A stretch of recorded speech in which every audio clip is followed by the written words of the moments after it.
The world of tennis hasn't been the same ever since the 35-year-old Serbian all-star debuted his career back in 2003. Yes, we're talking about none other than the legend himself, Novak Djokovic, a man of many talents. He has risen pretty quickly in the tennis scene and recently bagged his 21st Grand Slam. But the Serbinator is hungry for more and claims that he can win 30 major titles. Is he capable of pulling it off in his current prime? Let's find out. First up, let's have a look at his current stats. Djokovic is currently ranked 5 in men's singles by the Association of Tennis Professionals and has earned 2 titles to his name this year. He's had 23 wins and suffered just 5 losses this year in the ATP Tour. A pretty impressive streak going on, don't you think? These stats could go on forever, with a bunch of numbers and percentages to confuse you, but the gist of it is, the man does not seem to be slowing down at all. He stands tall with the big 4 in men's singles, Roger Federer, Rafael Nadal, and Andy Murray. In a race for trophies with Federer and Nadal, the Serbian gained an advantage over Nadal by one-upping him with the Wimbledon title. He now has 5 more big titles than Nadal and 10 more than Federer. Djokovic fans really have the higher ground at this point because the man is an unstoppable force, giving fans all the bragging rights they need. But wait, what's a Grand Slam? For the new tennis fans out there, you're probably not familiar with the word Grand Slam. No, it's not when a player slams the ball on the other side, scoring him the winning point. It's a little more complicated than that. A Grand Slam, noun, is used when a player wins all 4 major championships, meaning the ones of Australia, France, Britain, and the US in the same calendar season. So, this means that you have to play in 4 different tournaments and win all of them within a season. How can someone have that much energy to do that in a single season? I'd be burned out by the first 2 matches. Luckily, people like Djokovic and Nadal make it look like a walk in the park. Our Serbian player has already broken his tie with Federer and is now just 1 Grand Slam away from drawing with Spain's Raging Bull. Next, let's talk about his Wimbledon match. Early July, the Joker, yes, that's his nickname,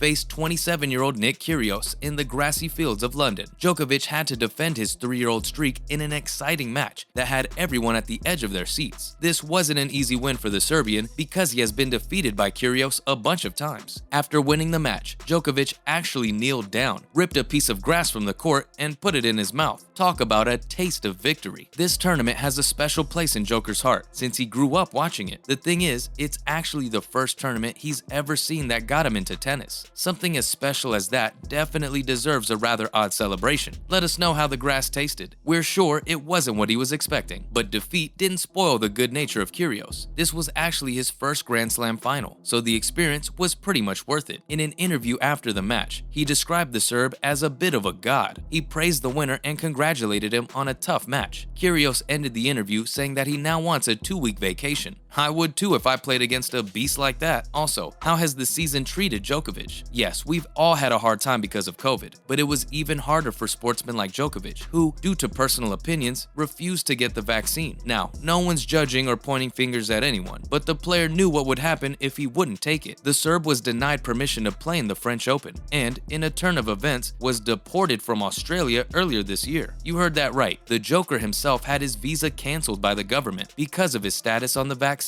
In an interview with BBC, he described the conditions while he was detained as very hard. He also knew all about the vaccine debate on social media and didn't want to be associated with anti-vaxxers and supported a person's right to choose, though this stance might leave the all-rounder behind in upcoming tournaments. He's currently had no problem with any of that. The 35-year-old remains to be one of the top tennis players in the world. Let's just hope there isn't another argument on social opinions that could ruin his performance. Now, what do we think? Will the Serb get his 30 major titles? Winning one is not an easy thing to do, especially since none of us are getting any younger. A single Grand Slam can take around a year to win, meaning it would take Novak several more of those. In an interview with BBC 5 Live, his former coach Bogdan Obradovic talked about Novak's desires. The coach believes that his mentee would continue to play for another 5 years, give or take. He talked about how he's known the Serb for a very long time and believes his student can get what he wants. Well, the given praise the man gets from people everywhere and his current track record, we believe that the Serbinator really does have a chance to win those 30 major titles. Though his beef with the COVID vaccine might hold him back in the process, he doesn't give the impression that his performance is slowing down anytime soon. Good luck though, everyone deserves a shot at their goals. Now, in other news, first up, bromance on the court? The Wimbledon final didn't only get Djokovic a winning title. In an interview after the match, the winner described his relationship with Kyrgios as a bromance. That word has a lot of depth and different meanings, so what could he possibly mean by that? Oh, nothing to scream about. Though tennis fans and shippers got what they were looking for, the Serb actually wanted to describe his friendship with his opponent. He praised Kyrgios' performance and talked about how big of a challenge it was defeating him. In both their interviews, the two would not stop appreciating the other. They really are adding the bromance in sportsmanship. Also, Nick Kyrgios has a problem with a fan. Fans get really wild when seeing their favorites out on stage, court, or even the field. But the Wimbledon final proved to be more eventful than the headlines described it to be. A certain fan in the crowd was accused by the finalist for disturbing his serve and the overall match. When he complained to the umpire, he described the fan as the one who looks like she's had 700 drinks, bro. The 27-year-old Australian wanted her out of the court because it was a crucial moment for him, but nothing could have been done. The umpire said he didn't know which fan it was, but Kyrgios knew exactly who it was. The cherry on top was his overall attitude throughout the match. He was seen yelling at members in the box and showing feisty behavior, which got him viral on social media. A lot of people, fans and non-fans, made jokes about the player's behavior, which got a lot of attention and laughs. Could that one intoxicated fan have caused him to lose the final? Or did he just want someone to blame for his defeat? Whatever the case may be, it did him no good in the end. Looks like the winner has a special fan to thank after his victory. Next, Federer talks about his childhood. 41-year-old Swiss legend Roger Federer has been at the top of his game for as long as one can remember. But in an interview with the Tribune de Genève, he talked about how he wasn't the brightest of people at a young age. Federer said that between the ages 16 and 22, he was never really rigorous or careful. What tennis players avoided, the Swiss maestro was no stranger to. He talked about his skiing trips and bike accidents when he was younger, expressing how he took advantage of his youth. One tiny mistake and it would have cost him his career and what it is to this day. Federer has learned from his mistakes and plans to be more careful for the remainder of his career. Gotta keep those arms in top shape, right? And lastly, the Laver Cup. If you thought Wimbledon was a nail-biting experience, get ready for the tournament that has all your favorite stars competing for one prize. The Laver Cup is an international tournament that takes place between Team Europe and Team World. Wait, Team World? What does one team have against the entire world? Well, to answer that question, Team Europe is usually represented by the titans of tennis, the Big Four. So a team with Nadal, Djokovic, Murray, and more against other challenging opponents, it's a once-in-a-lifetime experience to see players perform at the top of their game, and you definitely don't want to miss this. Stay tuned, for this takes place later this year. That's a wrap for this video. Do you think the Serbinator will win his 30 titles? Let us know in the comments below. Make sure to give this video a thumbs up and subscribe to our channel for more videos like this. See you in the next one.